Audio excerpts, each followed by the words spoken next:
Good morning students of BSc part second. मैं doctor Harsh Malhotra, associate professor in physics in government college Alwar, आपको thermodynamics and statistical physics का paper पढ़ा रही हूँ।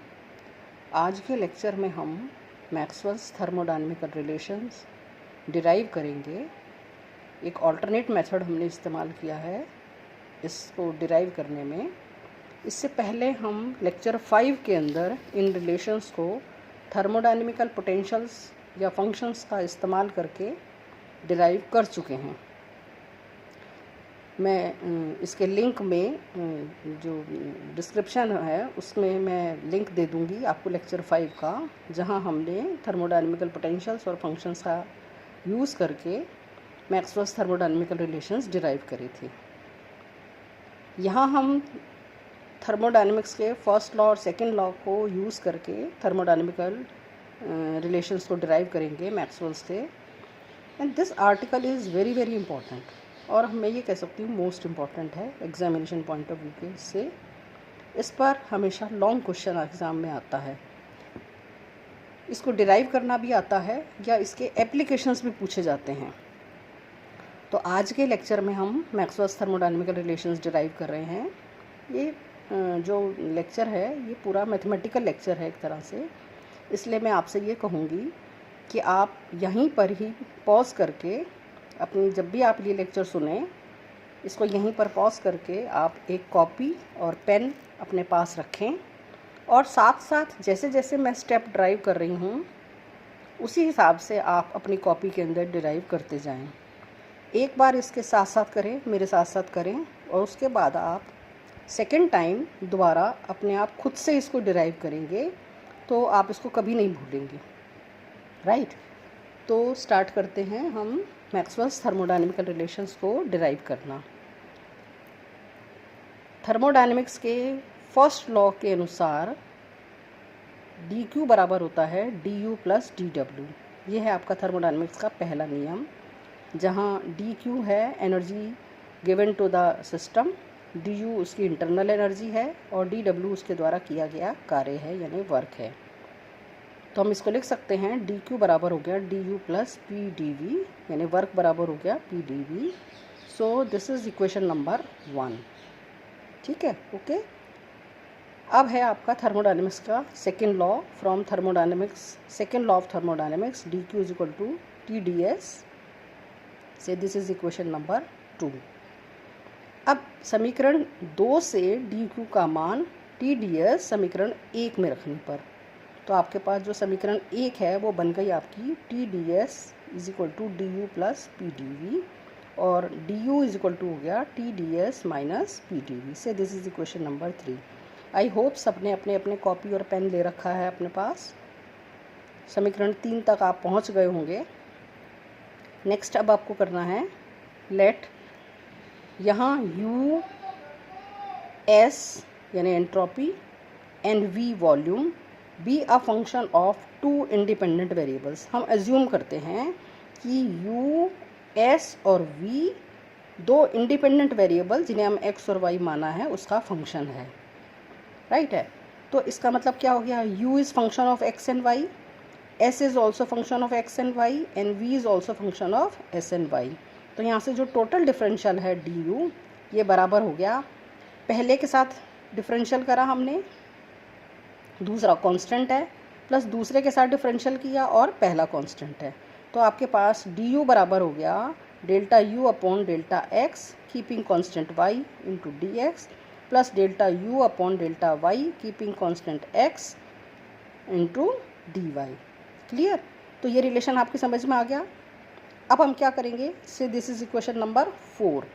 अब जिस तरह से हमने du लिखा है ठीक इसी प्रकार से हम ds को भी लिख लेंगे और dv को भी लिख लेंगे, और ds, du, ds और dv का मान समीकरण 3 में रखेंगे। क्लियर? यहाँ तक मैं इससे वापस रिपीट कर देती हूँ। क्या किया हमने? यहाँ हमने माना है u, s और v दो फंक्शंस x और y का वेरिएबल है। ठीक है, हमने एज्यूम मानना है x और y। अब ये x और y क्या हैं ये हम बाद में डिस्कस करेंगे। जो इंडिपेंडेंट वेरिएबल्स होते हैं थर्मोडायनेमिकल वेरिएबल्स, जैसे एंट्रोपी है, टेम्परेचर है, प्रेशर है, वॉल्यूम है, इनमें से हम x और y का मान कोई भी दो लेंगे हम, ठीक है। ये आगे जाकर डिस्कस करेंगे, अभी आप इतना ही समझिए यहाँ पर। तो हमने डी को क्या लिख लिया, delta U upon delta X keeping constant Y into D X plus delta U upon delta Y keeping constant X into D Y. This is equation number 4। अब इसी तरह से हम क्या लिख लेंगे, इसी तरह से हम लिख लेंगे हम डी एस का मान, डी एस बराबर हो गया delta S upon delta X keeping constant Y D X plus delta S upon delta Y keeping constant X D Y. ये हो गई हमारी equation number 5। And D V बराबर हो गया delta V upon delta X keeping constant Y into D X plus delta V upon delta Y keeping constant X into D Y. अब समीकरण number 4, 5 और 6 मैं पहले भी बता चुकी हूँ, समीकरण 4, 5 और 6 को हम समीकरण 3 में रखते हैं।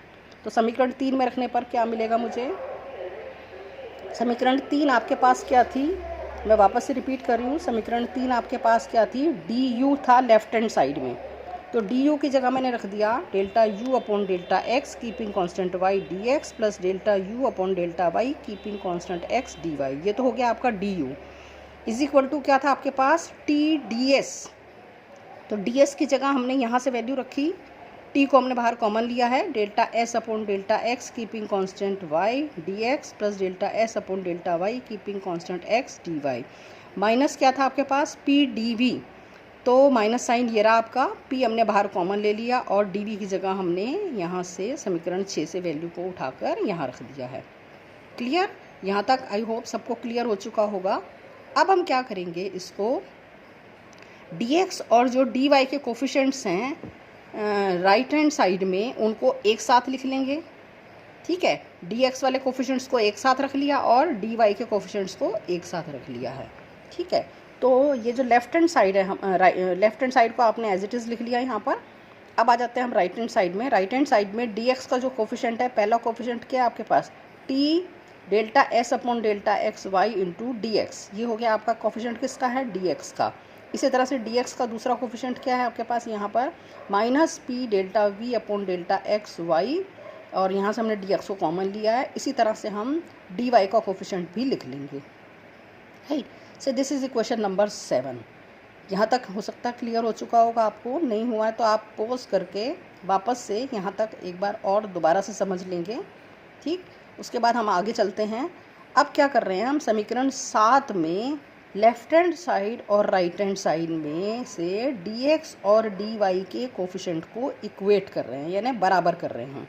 जैसे लेफ्ट हैंड साइड में डी एक्स का जो मल्टीपल है या कोफिशेंट है वो क्या है, delta U upon delta X into keeping constant Y. ये आपका डी एक्स का मल्टीपल है।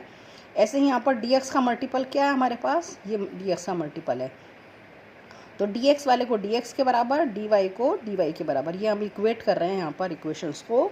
तो हमारे पास जो इक्वेशन आ गई है समीकरण 7 से, हमारे पास क्या आ गई, delta U upon delta X keeping constant Y is equal to T delta S upon delta X keeping constant Y minus P delta V upon delta X keeping constant Y. इसको मैंने रख लिया इक्वेशन नंबर 8। और इसी तरह से D Y के coefficient से मुझे मिल गई इक्वेशन नंबर 9, राइट। अब हम क्या कर रहे हैं यहाँ पर, समीकरण 8 को ध्यान से सुनिए, समीकरण 8 को हमें y के रिस्पेक्ट में डिफरेंशिएट करना है और समीकरण 9 को x के रिस्पेक्ट में डिफरेंशिएट करना है। मैं वापस से रिपीट कर रही हूँ, क्या करना है हमको, समीकरण 8 को हम y के रिस्पेक्ट में डिफरेंशिएट करेंगे और समीकरण 9 को हम x के रिस्पेक्ट में डिफरेंशिएट करेंगे। So differentiating equation 8 with respect to y and equation 9 with respect to x के रिस्पेक्ट में हम यहाँ से डिफरेंशिएट करेंगे। क्लियर।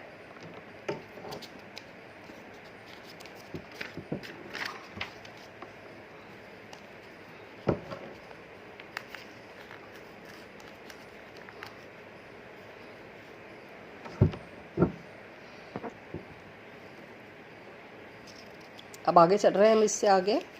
अब क्या किया हमने यहाँ से, जैसे ही हमने समीकरण 8 को y के रिस्पेक्ट में डिफरेंशिएट किया तो आपके पास क्या आ गया, delta u upon delta Y delta x is equal to अब यहाँ से एक बार से वापस यहाँ आते हैं। चूँकि हम इसको y के रिस्पेक्ट में डिफरेंशिएट कर रहे हैं तो ये दोनों ही डिफरेंशिएबल टर्म्स हैं हमारी। ये भी ये जो t है इसको हम y के रिस्पेक्ट में डिफरेंशिएट करना है। तो हमारे पास जो इक्वेशन आ गई है वो क्या आ गई आपके पास, delta u upon delta Y keeping constant x is equal to delta t upon delta Y keeping constant x। ये हमने एज इट इज़ रख दिया क्योंकि यहाँ पर y क्या है, कांस्टेंट है यहाँ पर।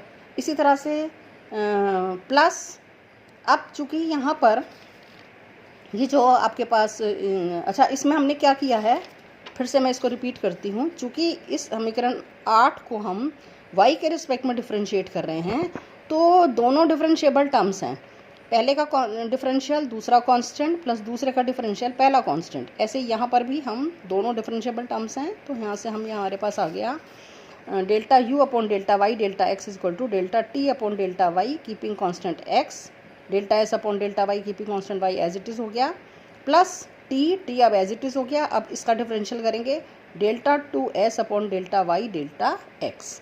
इसी तरह से जो नेक्स्ट टर्म थी उसको भी हमने डिफरेंशियल किया, minus delta p upon delta Y keeping constant x, delta v upon delta x y as it is हो गया, माइनस p को हमने एज इट इज़ रख दिया। अब इसका डिफरेंशियल कर दिया हमने y के रिस्पेक्ट में, delta 2v upon delta Y delta x से। This is equation number 10। इसी तरह से समीकरण जो 9 थी उसको हमने x के रिस्पेक्ट में डिफरेंशिएट किया और हमारे पास ये इक्वेशन आपके पास आ गई, इक्वेशन नंबर 11, राइट। तो यहाँ भी पॉज करके आप यहाँ तक कर लेंगे, एक बार अपनी कॉपी के अंदर इसको लिख लेंगे। आई होप यहाँ तक आपको क्लियर हो गया है। अब हम क्या करेंगे, हम ये मानकर चल रहे हैं du is a perfect differential. चूँकि परफेक्ट डिफरेंशियल है तो चाहे हम y को पहले डिफरेंशिएट कर दें या x को बाद में कर लें या x को पहले कर लें या बाद में कर लें, कोई फ़र्क नहीं पड़ता है। So delta u upon delta Y delta x is equal to delta 2u upon delta x delta y, ये हमने अज्यूम किया। तो इसका अर्थ क्या हुआ, यहाँ से जो समीकरण 10 और 11 आ रही थी हमारी, इन दोनों को हमने इक्वेट कर दिया है, दोनों एक सी हो गई। तो दोनों को जैसे ही मैंने बराबर किया है, यहाँ इस रिलेशन के अंदर हमने क्या करा है, इन दोनों इक्वेशंस को हमने इक्वल कर दिया है। तो आपके पास क्या आ गया, delta t upon delta Y keeping constant x, delta s upon delta x keeping constant y, plus t delta 2s delta y upon delta x minus delta p upon delta y keeping constant x into delta v upon delta x keeping constant y minus p delta v upon delta y delta x is equal to, यहाँ से हमने समीकरण 11 को यहाँ रख दिया है। अब आप इस इक्वेशन को बहुत ध्यान से देखेंगे तो हमारे पास क्या है, हम ये मानकर चल रहे हैं कि जिस प्रकार से आपका du परफेक्ट डिफरेंशियल है उसी प्रकार से ds भी और dv भी, ये दोनों ही परफेक्ट डिफरेंशियल हैं। अब चूंकि ये दोनों परफेक्ट डिफरेंशियल हैं तो ये वाली जो टर्म है आपकी ये इससे कैंसिल हो जाएगी और ये वाली जो टर्म है आपकी ये आपकी यहाँ से कैंसिल हो जाएगी, राइट। ये दोनों टर्म्स आपकी कैंसिल हो गई हैं। कैंसिल होने के बाद आपके पास जो रिलेशन बचा है वो क्या बचा है आपका, that comes out to be delta t upon delta Y keeping constant x into delta s upon delta x keeping constant y, minus ये कैंसिल हो चुकी है, minus p delta v y keeping constant x into delta v upon delta x keeping constant y is equal to delta t upon delta x keeping constant y, delta s upon delta y keeping constant x minus delta p upon delta x keeping constant y into delta v upon delta y keeping constant x। Clear, ये बहुत simple mathematics है, कोई tough mathematics नहीं है। तो ये आ गई आपके पास इक्वेशन नंबर 14। क्लियर, यहाँ तक आपको आई होप क्लियर हो गया होगा। बस अब आप उसके बाद क्या करना है आपको, उसके बाद आपके पास चारों रिलेशंस आप इस समीकरण 14 की हेल्प से यहाँ पर निकालेंगे। कैसे निकालेंगे, दिस इज़ ये जो 14वां रिलेशन है ये हमारा, दिस इज हम इसको बोलते हैं general expression for mathematical thermodynamical relation. ये जो 14th रिलेशन है हमारा, यही हमारा इम्पॉर्टेंट रिलेशन था जिसको बोलते हैं हम जनरल थर्मोडायनेमिकल रिलेशन। अब इस एक रिलेशन की हेल्प से ही हम सारे रिलेशंस को निकाल लेंगे। तो आप अपना इसको अपनी कॉपी पर लिख लीजिएगा। लिखने के बाद जो नेक्स्ट स्टेप है इसको आप बहुत ध्यान से समझिए। मैंने क्या किया है, यहाँ पर जो वेरिएबल्स हैं हमारे वो कौन से थे, एस टी पी वी। तो मैंने इनके दो ग्रुप बना दिए हैं, एक में ले लिया मैंने एस टी, इसमें ले लिया मैंने पी वी। नंबर डाल दिया हमने 1 2 3 4। क्लियर हो गया, यहाँ तक समझ में आ गया। अब परमुटेशन कॉम्बिनेशन से हम इनके ग्रुप बना देंगे। कौन सा बनाया मैंने, पहले 1 को 3 से मल्टीप्लाई 3 का बना दिया, 1 को 4 से, 2 को 3 से और 2 को 4 से। जैसे 1 को हमने किससे बनाया, 3 से, तो बन गया मेरा एस और पी। दूसरा ग्रुप बन गया मेरा एस और वी, राइट। तीसरा बन गया मेरा टी और पी, और चौथा बन गया टी और वी। क्लियर। तो यहाँ से मेरे पास 4 ग्रुप मैंने बना लिए हैं।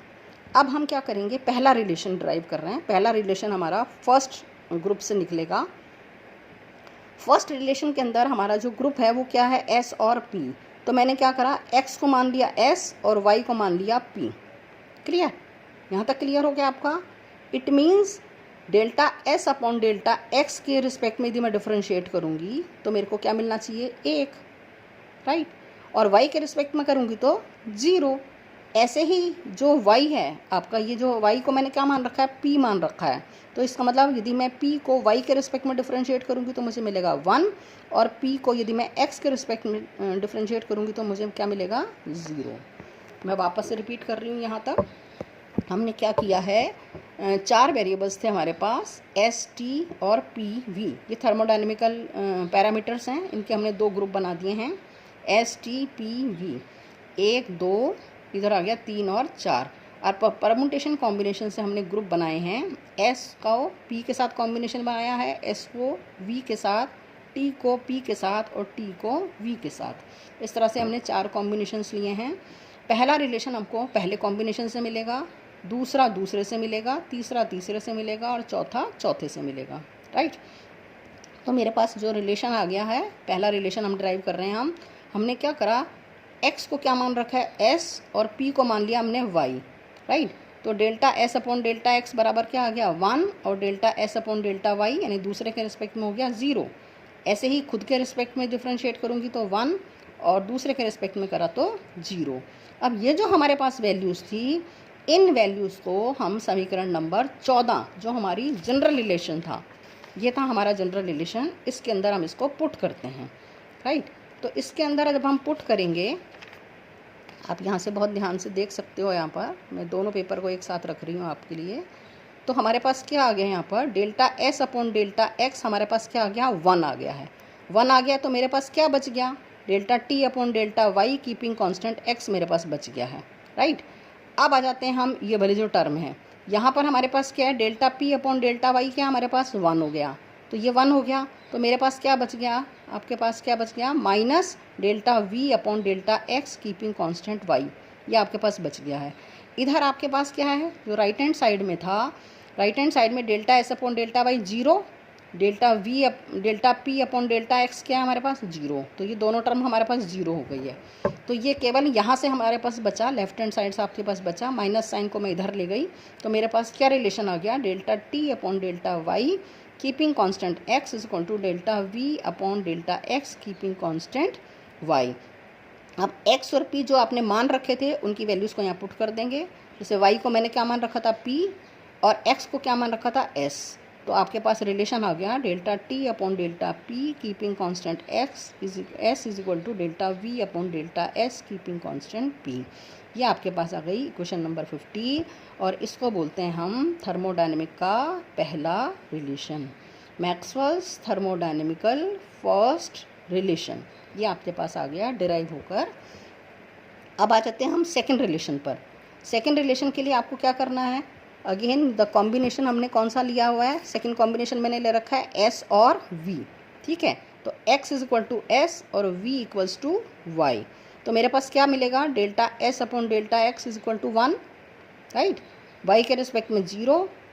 ऐसे ही डेल्टा v का y के रिस्पेक्ट में 1 और x के रिस्पेक्ट में 0।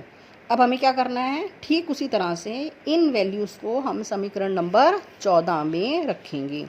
तो समीकरण 14 में जैसे ही मैंने इन वैल्यूज़ को रखने पर आपके पास क्या आ जाएगा, delta T upon delta Y keeping constant x is equal to minus delta P upon delta Y keeping constant y। ये आपके पास बच जाएगा, right.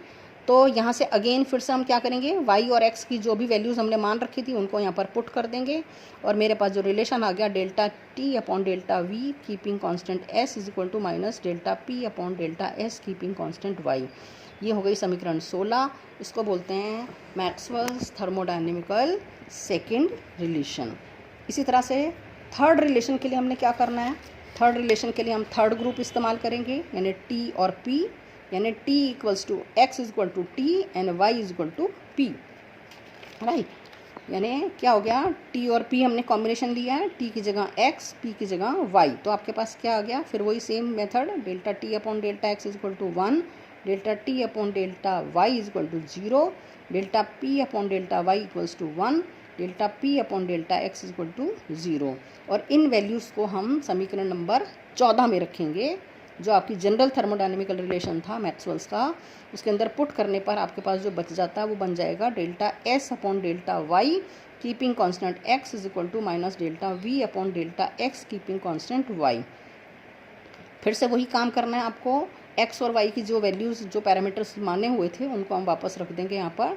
So delta s upon delta p keeping constant t is equal to minus delta v upon delta t keeping constant p। ये हो गई समीकरण 17। इसको बोलते हैं थर्मोडायनेमिक्स का तीसरा रिलेशन। इसी तरह से फोर्थ रिलेशन के लिए हमने जो फोर्थ कॉम्बिनेशन था मेरा t और v का, उस कॉम्बिनेशन को हमने लिया है और उस कॉम्बिनेशन को लेने के बाद मेरे पास जो रिलेशन आ जाएगा वो आ जाएगा delta s upon delta v keeping constant t is equal to delta p upon delta t keeping constant v। This is equation number 18। तो इस प्रकार से आप थर्मोडायनेमिक्स के चारों रिलेशंस को डिराइव कर सकते हैं।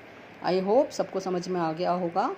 मैंने फिर से आपसे कह रही हूँ, जब भी आप इस वीडियो को देखें, समझने से पहले आप अपना कॉपी और पेन अपने पास रखेंगे और जिस प्रकार से एक एक स्टेप हम डिराइव करते जा रहे हैं, आप भी मेरे साथ साथ पैरेलल अपनी कॉपी के ऊपर डिराइव करते जाएंगे, ठीक है। आई होप सबकी समझ में आ रहा होगा कैसे करना है, आपको डिराइव करते जाएंगे और एंड तक आप इसको डिराइव करते रहेंगे। बीच में जैसी दिक्कत आए आप पॉज कर दीजिए, पॉज करके फिर वापस आगे कंटिन्यू करिए इसको, और इसको वीडियो को एंड तक आप देखेंगे। जब आप एंड तक देखेंगे तो आपको समझ में आएगा कि मैक्सवेल्स के चारों रिलेशंस किस प्रकार से डिराइव किए जाते हैं, क्लियर। तो और उसके बाद आपको फिर वही करना है जैसा मैंने आपको बताया था कि एक बार आप इस वीडियो को देखते हुए डिराइव करेंगे, दूसरी बार आप खुद से डिराइव करेंगे। यदि एक बार आपने ऐसा कर लिया है तो आपको कभी भी ये भूलेंगे नहीं। इसके बाद नेक्स्ट वीडियो जो मैं बनाऊंगी, उस वीडियो के अंदर आपको सिखाऊंगी कि किस प्रकार से इन रिलेशंस को शॉर्ट में याद किया जाता है, क्योंकि यदि आपके पास एग्ज़ाम में क्वेश्चन आता है, इसके एप्लीकेशंस पर बेस्ड क्वेश्चन आ रहा है आपके पास, तो आपको क्या करना है, आपको इनको याद करना आना चाहिए कि ये चारों रिलेशंस किस प्रकार से लिखने हैं। तो आपको क्या करना है, यदि आपके पास एप्लीकेशन आ रहा है तो आपको कॉपी के जो भी आपकी एग्ज़ाम की कॉपी होगी उसमें लास्ट पेज पर या उस क्वेश्चन के साइड में आप पहले चारों रिलेशंस को लिख लीजिएगा। जब आप इस चारों रिलेशंस को लिख लेंगे तो आप क्वेश्चन को, जो उसका एप्लीकेशन है, उसको आराम से कर पाएंगे, राइट। तो हम नेक्स्ट वीडियो में बताएंगे आपको शॉर्टकट मेथड इसका कि किस प्रकार से इनको याद किया जाता है, ठीक है। तो अभी के लिए इतना। नेक्स्ट वीडियो में हम मिलेंगे कि how to learn Maxwell's thermodynamical relations. Thank you.